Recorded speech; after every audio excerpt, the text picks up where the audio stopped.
Bueno, hoy es 30 de abril de 2016. Yo estoy con Lorena en su casa. Muchas gracias por recibirme para hacer una entrevista sobre la recuperación de la Villa Grimaldi, ¿no?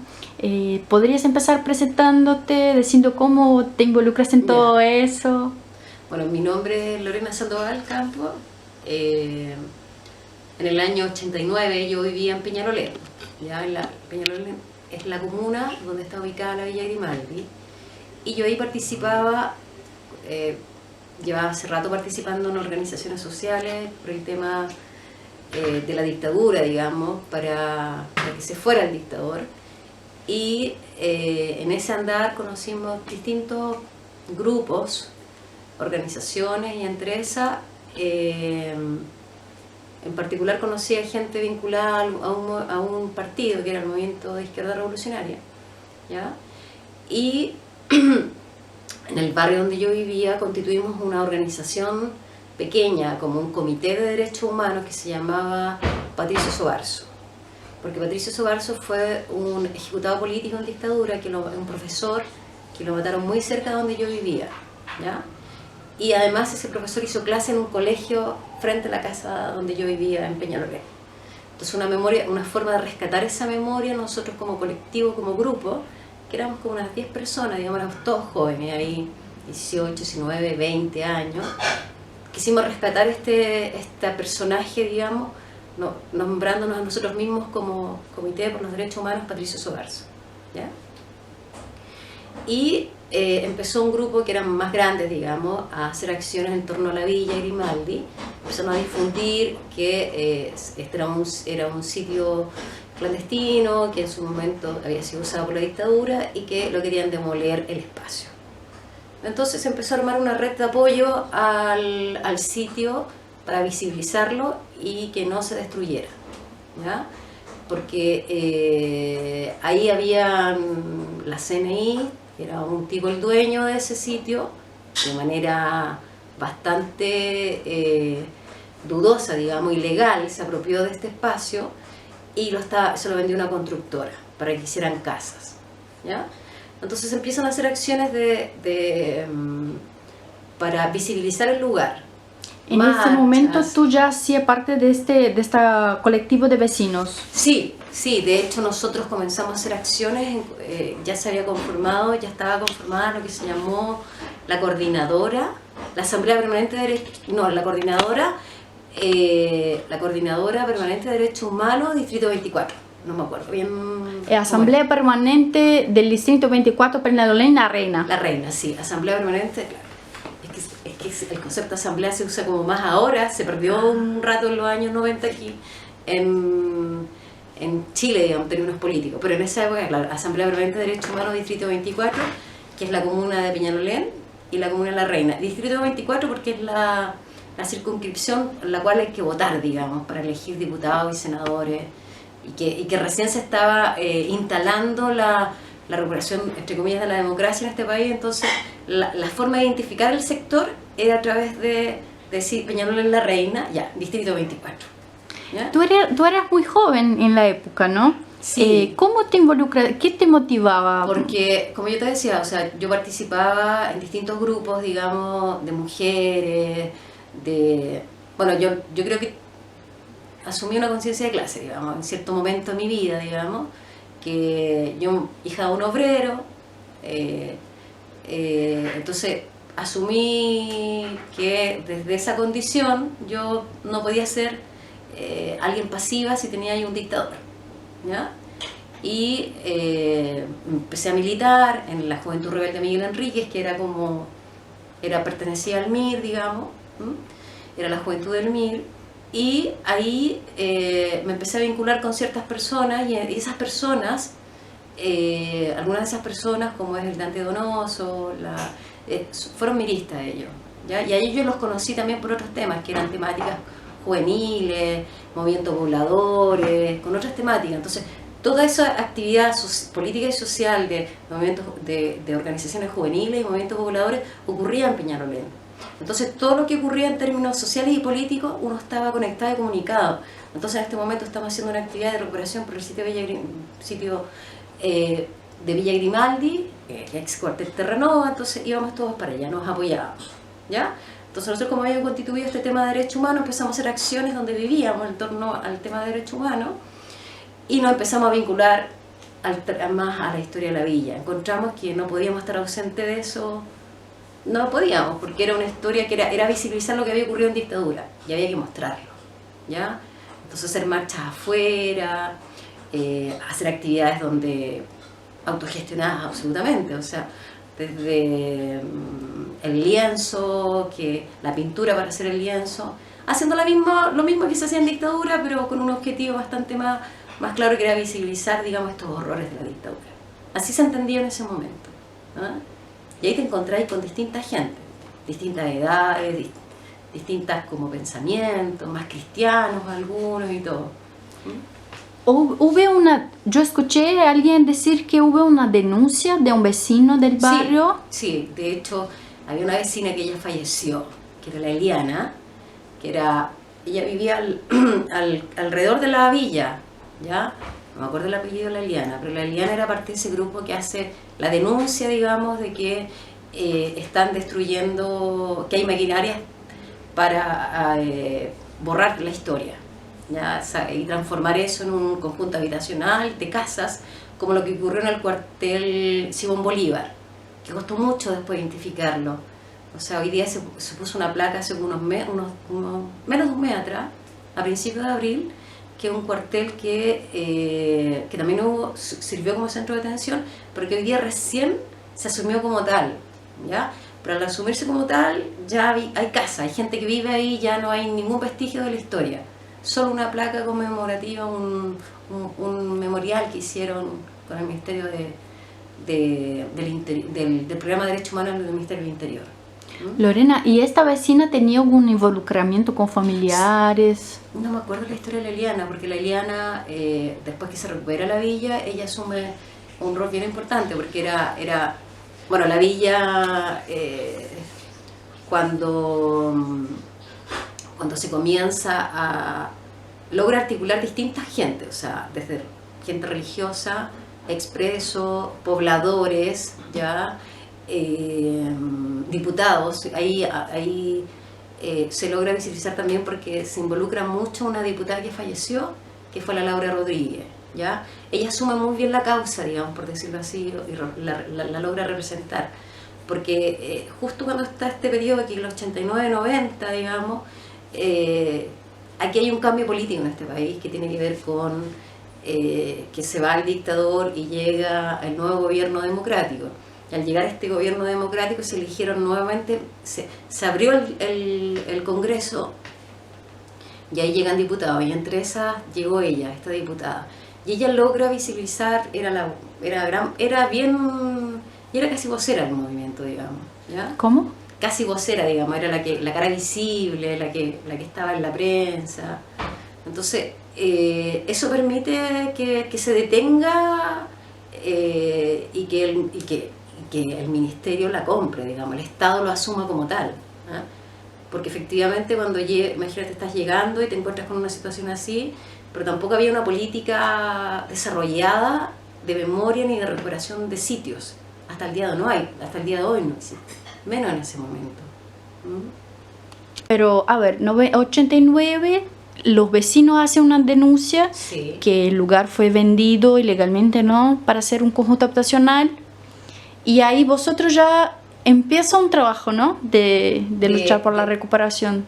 Claro, lo que empieza es un movimiento de articulación, digamos, de involucrar todos estos actores que yo te mencionaba, ya conformar un movimiento grande, pero a su vez ocupar el lugar, no dejarlo, tener permanentemente actividades afuera de denuncia. Entonces significaban marchas, actos culturales, murales afuera, y para presionar también al gobierno, digamos, claro, ¿ya? Para que asumiera este lugar porque era un temor, y es un temor permanente, que se borre la memoria, ¿te das cuenta? Entonces, por lo tanto, ahí hace que este grupo, digamos, de vecinos, de actores, logran visibilizar este lugar y presionar. pero era permanente, o sea, eran marchas, actos, entonces era bien activo en ese momento la recuperación, digamos. ¿Qué te acuerdas de esas marchas? O sea, así de pronto, ¿qué te salta a la memoria? Actos, manifestaciones, cuelga de afiches. No, yo me acuerdo esas marchas que era por Arrieta, la calle, digamos, y pasar por arriba del puente, que es donde está el canal, y como que no ves nada, porque hay una distancia, digamos, grande, digamos, así como que hay una curva, no sé cómo es y mirar hacia allá, digamos, ¿ya? Entonces, mucha gente marchando, entonces eso era como importante, porque era como apropiarse, decir, estamos aquí, eran pocos al principio, pero después ya hubo más gente, y lo otro cuando se cambia el carácter ya no son marchas, se empiezan a hacer actos culturales afuera, ¿ya? Entonces se empiezan a invitar a artistas para que hagan murales afuera, y la estética que algunos hicieron, para mí era bien innovadora, porque eran instalaciones, ya estamos hablando de instalar ropa que simboliza el detenido desaparecido.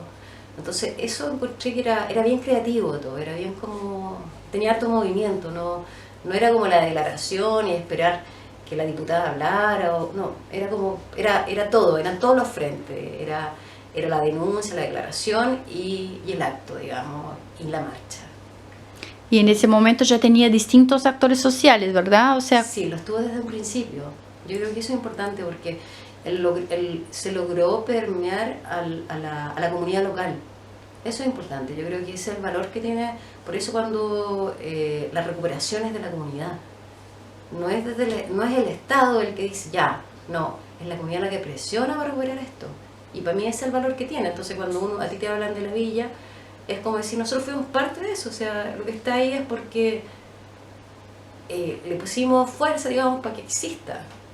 Quizás para algunos no es como debería ser, pero yo lo que siempre digo es que, así como en este país se ha dicho justicia en la medida de lo posible, se ha dicho, lo que hicimos bajo esos parámetros es importante, porque no daba para más, o sea, un parque por la paz. Una gente que querría que no fuera un parque por la paz, sino fuera un centro tal cual como era, ¿ya? O como son no sé, dicen en Alemania, que tuviera más elementos testimoniales de lo que allí ocurrió. Pero en este país se estaba por la reconciliación, entonces tener un sitio de memoria que tuviera otra característica, que no fuera desde la reconciliación, era muy difícil. Tuve varias disputas en este momento, ¿no? De qué hacer, se hace parque, se hace museo. Lo que pasa es que ya cuando pasa cuando ya el sitio pasa al Estado, el Estado lo expropia y todo, ¿ya? La comunidad ya está organizada, entonces la comunidad empieza a exigir participación, ¿ya? Y desde el Estado asumen esa participación, dan los espacios. Entonces ellos licitaron, digamos, los proyectos, ¿ya? Entonces hay varias maquetas, digamos, hay como 3 proyectos, me parece, no me acuerdo. Eran 3 proyectos que fueron presentados en la comunidad por el cual se vota, ¿ya? Y entre eso, el que más, digamos, representó en cierto grado es el que hoy día está. Pero este proyecto es bien cuestionado por los expresos, es muy cuestionado, ¿ya? Porque no mantuvo cosas originales, digamos, originales de la época, materialidad, como cosas más como arqueológicas, por decirlo de alguna manera, ¿ya? Pero también ahí yo insisto, o sea, yo la experiencia, lo que me acuerdo era que la villa tenía un presupuesto y ese presupuesto era bien escuálido, o sea, se recupera el sitio, o sea, recuperamos el sitio y todo, pero después para hacerlo funcionar fue muy difícil, muy difícil. No teníamos con qué pagar la luz, el agua, no había quien abriera el parque. Por eso la Eliana era muy importante, porque cuando se empieza como a armar, digamos, el diseño, a implementar, quien tenía las llaves para las visitas era la Eliana, que vivía al lado. Otra, la Margarita Román, que murió también, que estuvo presa ahí, y ella iba y abría la villa. ¿Vivía cerca? No vivía cerca, vivía en el centro. y desde allá venía de Portugal con la Alameda, ella venía, la llamaba por teléfono, se contactaba a los colegios para visitar la villa. Pero eso ya te estoy hablando del año 97, 95. Que no hace mucho, ¿verdad? No, no hace mucho, pero si te das cuenta, o sea, hay distintos procesos que se han vivido en la villa, porque no había nada. O sea, primero era un sitio que se quería visibilizar, se recupera, pero lo que se recupera es un proyecto arquitectónico que es bien cuestionado por algunos, pero para mí encuentro que cumple ese objetivo como memorial, digamos, como sitio museo también, un museo de sitio, ¿ya? Pero todo lo que se va construyendo es como a través de la voluntad de este Estado sin política de memoria. Y por lo tanto, por la voluntad de ciertos funcionarios que empiezan a darse cuenta que esto es importante, ¿ya? Pero también se empiezan a producir desencuentros entre los expresos y la autoridad local, o sea, la autoridad de gobierno, ¿cachai? Porque los expresos querían mucho más, y también consideraban que como no estaban judicializando los casos, no estaban haciendo justicia, el gobierno no podía como hacerse una reparación simbólica. Entonces había una contradicción en tener un sitio de reparación simbólica y tener un país, un Estado en que no ponía lo suficientemente interés en judicializar los casos y que fueran presos los culpables. Entonces había una tensión permanente en la villa, ¿ya? Pero entre eso habían funcionarios que estaban dispuestos a apoyar las actividades de la villa, y cuando les quedaba una partida de dinero del presupuesto que ellos podían disponer libremente aquí, llamaban y decían: ¿sabéis qué? Nos quedó esto, vean cómo lo podemos usar en la villa. Y así fue, pero por la voluntad de funcionarios, no desde el Estado, ¿sabes? Sí, no era una política del Estado. No. Fue mucha lucha. Permanente, o sea, yo te digo que ahí no es que te lo haya entregado el Estado y diga: tome usted, ¿no? Hubo que recuperarlo, pedirlo, exigirlo, ¿ya? Lorena, volviendo un poco, ¿te acuerdas más o menos en qué momento o cómo ingresan los expresos políticos y los familiares en este proceso de recuperar la villa? Porque empieza en la comuna de vecinos, ¿verdad? Sí. La origen, digamos, ¿no? Sí. El cerne. Y después ingresa los expresos políticos, familiares. Mira, lo que yo recuerdo es un encuentro que hubo para mostrar los proyectos de las maquetas, ¿ya? Cuando empiezan yo ahí escucho a expresos que habían vuelto del exilio recién, que ellos no estuvieron en este proceso porque estaban en exilio el anterior, sino ya en el 90, al principio de los 90, empiezan a volver, y ahí se empiezan a involucrar, ¿ya? Porque ellos estuvieron ahí, porque es parte de su historia. Entonces uno los escuchaba y era bien fuerte, digamos, testimonios. Entonces, obviamente, al escuchar esos testimonios te corroboraba todo lo que tú sabías de ese lugar y no podías quedarte ausente, ¿ya? Pero ellos tenían una visión, esperaban más, digamos. Y eso fue antes de la construcción, en el periodo de elegir el proyecto, digamos, el que se construyó, el que se iba construyendo. ¿Y vosotros hacían reuniones, digamos, periódicas? ¿Siempre estaban charlando con ellos o ellos iban a ir y hacían charlas? No, ellos empezaron a ir. Ellos fueron como... Porque además,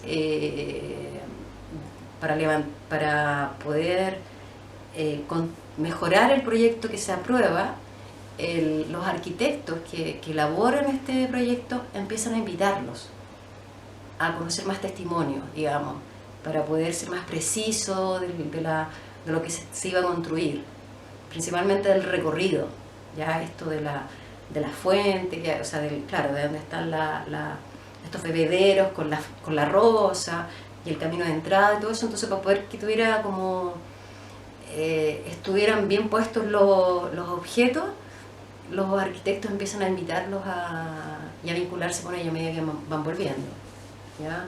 Y de hecho uno de los arquitectos al cual tú tienes que entrevistar, que todo el mundo te lo ha dicho, el Lucho Santibáñez, él trabajó en la Vicaría de la Solidaridad, Entonces tenía vínculos tenía información, cómo llegar, cómo buscarlo, sabía quiénes habían estado, entonces no era información que él manejaba y podía invitarlo. ¿Qué te acuerdas de otros grupos, por ejemplo, La iglesia. La iglesia, sí, La los iglesia, sí. religiosos, me cuesta Hay hablar. una pastora, religioso. Religiosos. Sí.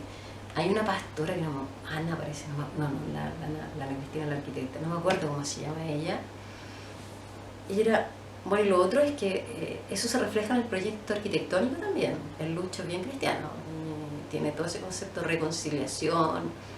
De hecho, el diseño que él hace, y que nadie se acuerda mucho, que al medio él puso unas luminarias gigantes así, y que iban a ser 7 más, porque era una cruz, ¿ya? Pusieron 3 nomás solamente. Entonces, está todo el concepto de... Él es de una comunidad cristiana e invita también a estos grupos. Ellos articularon mucho todo este movimiento, a sumar más actores, involucrarlos más, digamos, porque se dieron cuenta que era un proyecto que no podía estar ajeno a la comunidad, y menos los actores principales como lo expreso. Pero ahí, de hecho, las primeras cosas que se hacen después cuando se abre la villa son ceremonias ecuménicas. ¿Ya? Entonces, yo ahí aprendí con ellos el concepto de lo ecuménico, ya que era lo que eran los católicos, los evangélicos, los protestantes, y porque fue súper integrador en ese aspecto, digamos. Yo, a pesar que claro, uno puede cuestionar la religión, pero en este caso fue visto como una especie de reconciliación y asumir a estos actores para poder, porque además fueron unos aliados durante la dictadura la Iglesia Católica en Chile, y tenían un peso moral importante. Entonces tener como estos aliados que se sumaran a este proyecto, a este sitio, te daba también un peso moral, digamos, para exigir que el lugar existiera, que se fuera reconocido como sitio de memoria, eso. ¿Te acuerdas del día de que cerraron los candados? Sí. O sea, el chico que la cierra, el que está con la llave, es el hijo de una amiga, que es el Jaimito, no me acuerdo el apellido del Jaimito, Faría, ¿ya? Y eso, los papás de él son mis amigos, y fueron con los que constituimos este grupo que se llamaba, en el año 89, que se llamaba Patricio Soarzo, que Patricio Manzano es otro detenido, o sea, ejecutado en este país. Y sí me acuerdo ese momento, que era bueno, antes de eso la villa igual se usó para actividad, para actos, cuando ya se logra, hay un momento en que el sitio ya es del Estado y nosotros lo empezamos a tomar estábamos afuera, y llega un momento que entramos y empezamos a hacer los actos adentro, pero actos en la tierra, con pasto gigante, con montículos de tierra donde quedaron los hoyos por estas excavadoras que querían construir las casas, ¿ya? Ahí logramos poner unas tarimas, digamos, para que fuera un poco más seguro, y era bien como precario, porque era como estar en un sitio baldío, sin nada, pero estaba ahí marcando presencia dentro de él.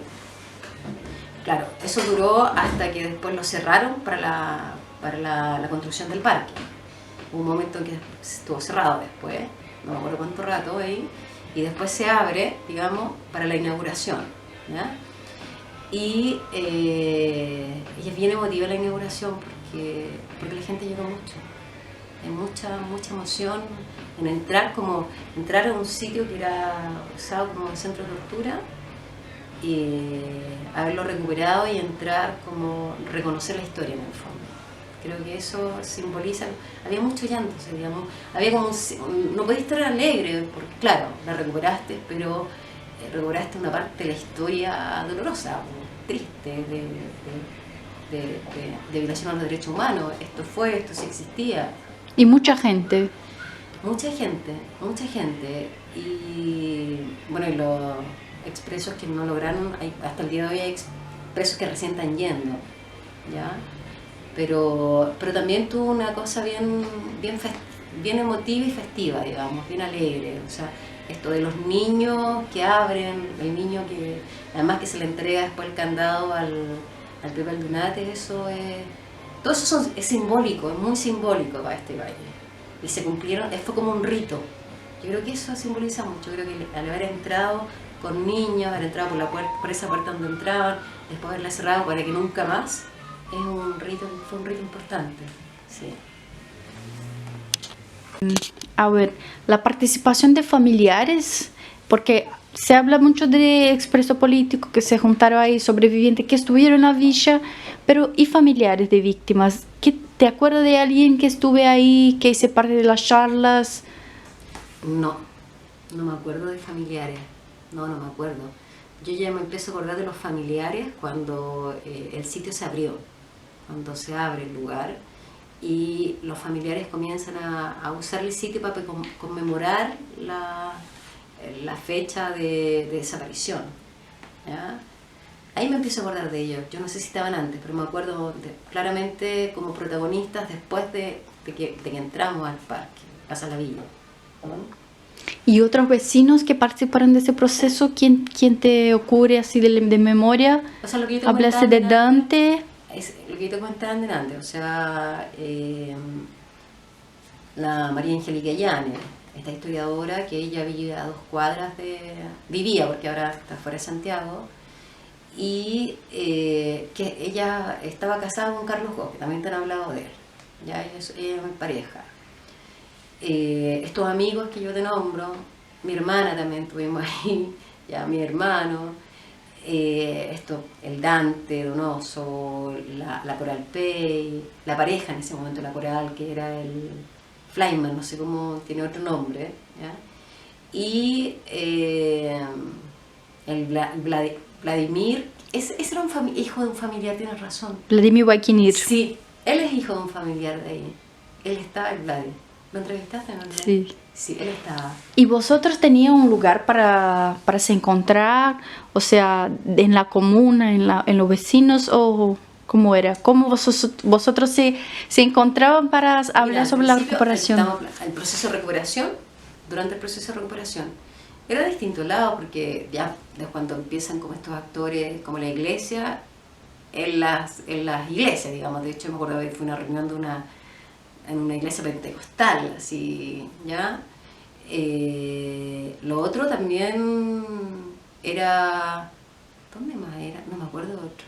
No tengo... Pero eran en distintas partes de la comuna. De hecho, después cuando ya se está trabajando en el proyecto de recuperación, o sea, de implementación de la corporación en el parque, digamos, nos juntábamos en el centro, digamos, en la oficina del Lucho Santibáñez, ¿ya? Pero eso fue posterior, digamos. Pero la recuperación era como en las iglesias, sí, si no tengo otro registro ahora de otro lugar. La iglesia, decís, la católica, o también la evangélica. Las dos. Pero la que más recuerdo es que se fue importante esa reunión porque fue como bien discutida, digamos, respecto a los proyectos y todo. Pero la pentecostal, donde estaba esta mujer, esta pastora ahí, ¿eh? Y había una junta de vecinos, bueno, no me acuerdo cómo se llamaba, ¿eh? Había una junta de vecinos también. Y bueno, era fuera de la villa, o sea, eso era un punto de encuentro fuera de la villa, digamos. Era como... Y después, ya cuando la villa la abrieron, de hecho, uno podía entrar y ahí se juntábamos. Sí, esa es la verdad, ¿sabéis qué? Yo ahora estoy pensando, yo no sé cómo nos poníamos de acuerdo para hacer las actividades. Ya, hagamos esto, otro. ¿Todos voluntarios? Sí, todo, o sea... De hecho, ahora hay gente trabajando en la villa, pero antes era todo voluntario. Todo, o sea, desde el conseguirte una hoja para imprimir, desde eso, o sea, todo era autogestionado absolutamente. Un afiche para promocionar las actividades. No había presupuesto, o sea, la villa nunca tuvo presupuesto como ahora, digamos, después del 2000... 2005 me parece, no me acuerdo desde qué momento empieza a tener ya un presupuesto, porque además eso fue una estrategia que se desarrolló hasta donde yo estuve, declarar los sitios históricos, ¿ya? Y eso permitió establecer un vínculo con la DIVAN, con el Consejo de Monumentos Nacionales. Que fue más o menos en 2004, ¿verdad? Claro, claro, y eso fue un salto, digamos, eso nos permitió empezar a... Hoy día, de hecho, la DIVAN, a través del presupuesto de la DIVAN, se financia gran parte de la villa. ¿Mm? Eso fue importante, eso fue una estrategia que se desarrolló y que después lo empezaron también a usar otros sitios, ya para poder, porque en el fondo el temor es que estos lugares quedaran a merced de los gobiernos de turno. Entonces le podían cambiar el nombre, incluso lo podían destinar a ser parque nomás y no que fuera un sitio de memoria. Entonces una forma de protegerlos en términos históricos fue declararlos como sitio histórico. Me pareció muy interesante lo que planteaste sobre la perspectiva artística que tuve algunas manifestaciones en el proceso de recuperación, ¿no? Rainer Krause. Es un gran artista que vivía en Peñalolén y que se vinculó a este movimiento. Y él logró articular con distintos plásticos y hacer actividades fuera. Eso es... ¿Y él tenía algún involucramiento, digo, directo de víctima? Es un alemán, no es chileno él, ¿ya? Pero vivía muchos años aquí en Chile, digamos, y vivía cerca de la villa también, cerca de la villa, como, no al lado, pero en Peñalolén, digamos, ¿ya? Y lo otro que empezaron también, por lo mismo, empezaron a llegar grandes como artistas, o sea, de hecho, después ya nos empezaron a regalar como dibujos importantes. Hay una paloma, no sé si tú la viste, de un afiche de los 90, y que es súper bonita, porque unas palomas con una... No me acuerdo si estoy confundiendo la imagen, pero tiene una paloma con unas flores, parece que era, ¿ya? E incluso hay una postal hay una postal que se hizo en su momento también con imágenes de actividades de afuera, que es una cuadradita que tiene como 9 imágenes de murales que se hicieron afuera del parque en su momento, ¿ya? Y lo otro fue también como, nosotros desde un inicio entendimos que esto había que traspasarlo siempre a la comunidad, ¿ya? Entonces se hicieron actividades en los colegios, inventamos como, ¿cómo se llama esto? Concursos de dibujo sobre derechos humanos, sobre el parque, y se hablaban con los profesores de Peñalolén, de plástica, y que hicieran concursar a los niños, y se hicieron dibujos de eso. No sé si todo está ahí en la villa, no sé si... Eso aún en la década del 90, ¿verdad? Sí, en el 90, sí. O sea, yo todavía... No me acuerdo si había nacido mi sobrina, sí, en la década del 90, sí. Tú sigues involucrada en la villa, ¿verdad? Hoy estabas en la asamblea. Voy y vuelvo, porque yo después yo estuve... Mira, cuando se conformó la corporación de la villa, yo todavía era muy rebelde. Y sigo siéndola, pero yo no estaba que se constituyera una institución. Entonces, no quise ir a firmar, con el grupo con el que siempre habíamos trabajado, no quise ir a formar la constitución de la corporación, ¿ya? Entonces yo no aparezco en el acta de constitución por rebelde, ¿ya? Pero después ya entendí que era necesario, me inscribí, ¿cachai? Estoy en el número 100 y tanto de socios. Y yo, de hecho, yo te digo que las dificultades para sostener un sitio sin un claro apoyo del Estado era muy difícil en su momento y sigue siendo difícil, ¿eh? Entonces era desgastador, digamos, poder hacer funcionar la villa, porque teníamos que tener agua para regar las plantas, había que tener un cuidador, entonces y había que también no solamente mantener el parque, sino darle vida al parque, ¿ya? Entonces, en darle vida al parque pasábamos mucho rato tratando de conseguir recursos, ¿ya? Yo después me pongo a estudiar, entonces ya no tengo el mismo tiempo que antes para estar ahí, ¿ya?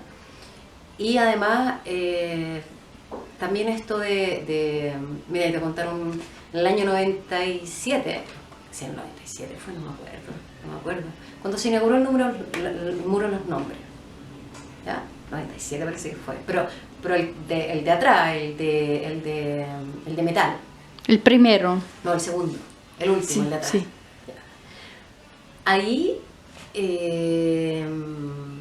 ahí fue lo que yo te decía, o sea, quedaba un remanente en el Ministerio de Vivienda, llamaron a Lucho, le dicen, ¿sabéis qué? Tenemos un poco más de recursos para pasarle para seguir construyendo lo que falta en la villa, ¿ya? Entonces, esta vez podría ser el muro de los nombres, ya. Se arma el trabajo, se arma una comisión, la Carmen Bau, que era una destacada como gestora cultural, no sé, que tenía que ver con el Museo de Salvador Allende, y es parte de esa comisión, y deciden cuál es el muro que se va a instalar atrás. Pero se nos produce toda una oposición al interior de los expresos y de los familiares, que por qué vamos a sacar ese mural, ese muro de adelante, donde están todos los nombres, si eso no podemos borrar los nombres de sus familiares, que eso es parte de la historia de la villa ahora. Ya, primera dificultad, se mantuvo para no crear conflicto, ¿no? Pero el día que lo íbamos a inaugurar, iba a ir el ministro de Vivienda. Y hubo un grupo de los ex-PP que no estaba de acuerdo que ninguna autoridad de estos gobiernos que no hacían justicia entraran al parque, entraran a la villa. Lo amenazaron, no sé cómo supieron, y el ministro no fue, y a nosotros nos bajaron todos los implementos que teníamos, audio, sillas, todos nos quedamos sin nada, ¿ya? Pero igual inauguramos ese mismo día lo que teníamos acordado, pero eran permanentemente visiones respecto, porque la memoria está viva, o sea, hay actores vivos que tienen un enfoque y que a veces es difícil conciliarlo, pero es entendible, o sea, efectivamente en este país no hay justicia, ¿ya? Y ese criterio primó de que ninguna autoridad entrara y que el sitio no fuera un espacio para ciertos personajes políticos, digamos, de turno. Y después se rompió en la villa. La Bachelet es una detenida de la villa, es entendible, pero fue en calidad de presidenta de la República, no fue en calidad de... ¿ya? Entonces eso empezó a producir muchos quiebres en términos de los enfoques y del manejo de la dirección que estaba teniendo, ¿ya? Mira, yo me quedo con lo que logramos instalar la villa, o sea, se logró rescatar, se logra entender este sitio que es necesario mantenerlo, darle vida, se presentan proyectos a otras instancias, a fondar, y se empieza a tener una vida cultural importante. No solo desde la precariedad de la autogestión, sino ya empiezan a llegar más recursos, ¿ya? Y también se empiezan a incorporar elementos de memoria, que es la torre, que son las casas Chubi, ¿ya? Las Corvi, digamos, no las Chubi, son las Corvi, y se logra ir avanzando, ¿ya? Pero con todas estas dificultades, o sea, tenía una visión de lo expreso, que es bien, para algunos fundamentalistas, para otros histórica, y una autoridad con que no pone mucho si tú no le exiges, ¿ya? Entonces, pero hicimos cosas, o sea, una de las grandes también cosas que surge a través de la vida de todo este proceso es el rescate de testimonio. Ya nosotros trabajamos en el año 98, cuando estaba Pinochet preso en Londres, por eso me acuerdo la fecha, conformamos el taller literario dentro de... Y ahí está la Lucrecia, que tú la conociste, ¿ya? La Lucrecia yo la conocí también en la villa, a mucha gente yo la conocí por la villa, o sea, al gringo Froden también, Gringo Froden y a Ricardo Froden. Ricardo Froden, sí, le decimos gringo la cara, ¿ya? Y al Roberto Merino también, a todos en estas actividades, en estar ahí, ¿ya? Entonces, en el año 98 se empieza a desarrollar una línea de testimonio que era yo lo encontré muy importante. Entonces empezamos con un grupo, un ingeniero escritor nos presenta una página, dice, mira, yo los puedo apoyar con la página web de la corporación. Ya nos presenta, y en esa muestra en el año 98 nos pone así como un link, como las historias que podemos contarles. Y yo digo, ¿qué esto? No, mira, yo he escrito cuentos porque tengo amigos de niños desaparecidos, entonces escribí cuentos para rescatar la memoria de ellos. Entonces, pero ¿por qué no hacemos esto entonces extensivo a todo? Conformamos un taller, y conformamos el taller. Duró como 5 años, y sacamos 2 libros o 3. Yo ya salí después, como 3 libros, yo estuve en 2 libros, ¿ya? Y que son historias, son testimonios de personas que, la Lucrecia misma, ella después del exilio vuelve, pero solo a través de este taller ella empieza a contar su testimonio. Y así también hay otras víctimas que a través de este taller empiezan a contar su testimonio, ¿ya? Y hay familiares que empiezan a escribir sobre sus familiares, digamos, los niños desaparecidos o ejecutados. Y hay personas como yo que no tienen a ninguna persona ni detenida ni ejecutada, pero también eras parte del proceso de represión de este país. Entonces yo empiezo a escribir como cosas que me acordaba de chica, como rescatando otro tipo de memoria, ¿ya? Y se logra como conformar un taller, como estaba la Teresita también en ese momento, la Teresa Izquierdo, también llega en su momento a ser parte del taller. Y teníamos un taller como de 15 personas, ¿ya? Y funcionó sagradamente durante un periodo muy importante. Y entonces se hicieron cosas, se lograron hacer cosas desde el esfuerzo como individual, personal.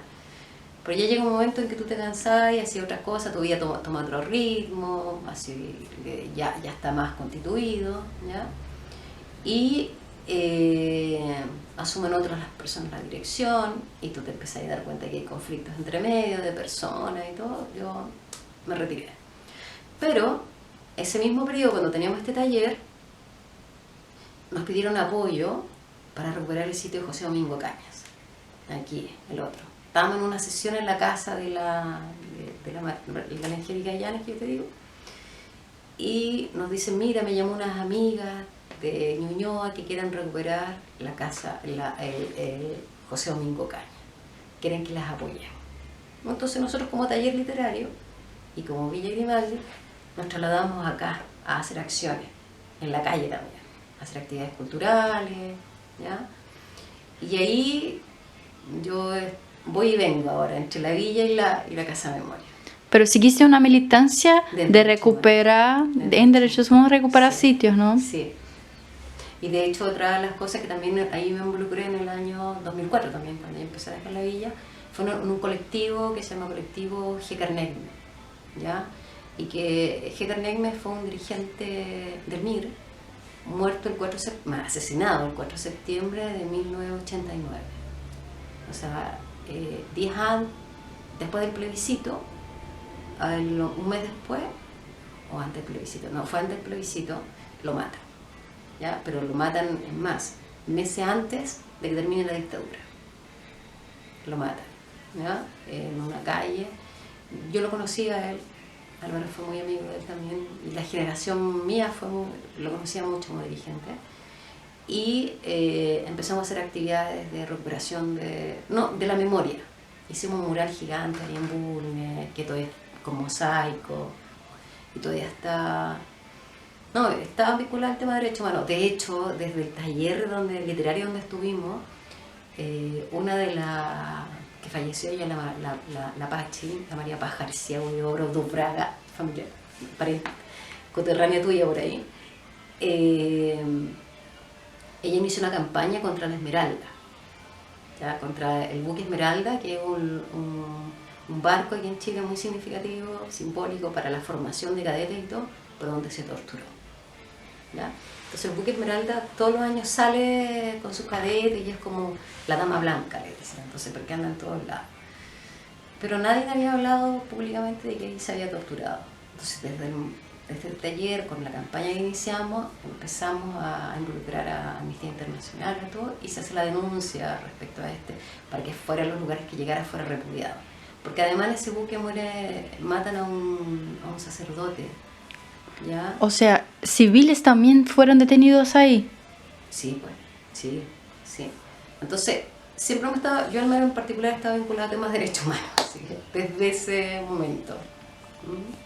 Y hoy sigues bueno, siendo socia y presente hoy, estabas en la asamblea, sí, ¿no? Sí. Activa. Sí, porque, o sea, conociendo toda esta historia me doy cuenta que hay cosas que se siguen repitiendo y siguen habiendo conflictos que podrían superarse.